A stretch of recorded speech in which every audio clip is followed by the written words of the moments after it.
जीवन में गुरु के अलावा कुछ भी नहीं आता, नहीं कुछ देखा ना कुछ किया, नहीं कर सकता हूं।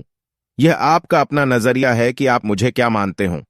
अंधभक्त होगे तो गुरु का विरोधी मानोगे, समझदार होगे तो खुद को समझने के उत्सुक होगे। साहिब को गुरु भी नहीं, रब भी कभी माना ही नहीं था। इन दोनों से करोड़ों गुना अधिक ऊंचा माना था, वैसा हर पल पाया भी था।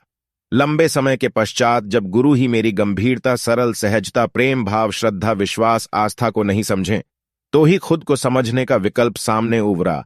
एक पल में जब खुद को समझा तो कुछ शेष रहा ही नहीं, सारी कायनात में समझने को, और उसी पल खुद को यथार्थ में प्रत्यक्ष पाया।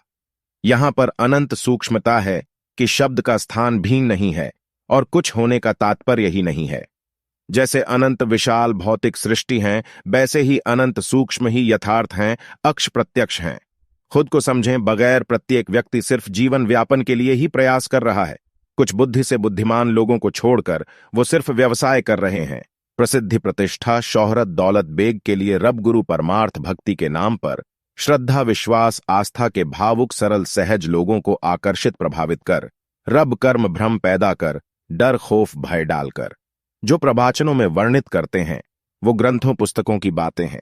जब स्वयं ही खुद के शब्द पर ही अटल दृढ़ निश्चय स्थायी नहीं, तो ग्रंथ पोथियां भी अतीत की ऐसी ही विभूतियों ने लिखी होंगी। जीवन में गुरु के अलावा कुछ भी नहीं आता, नहीं कुछ देखा ना कुछ किया, नहीं कर सकता हूं।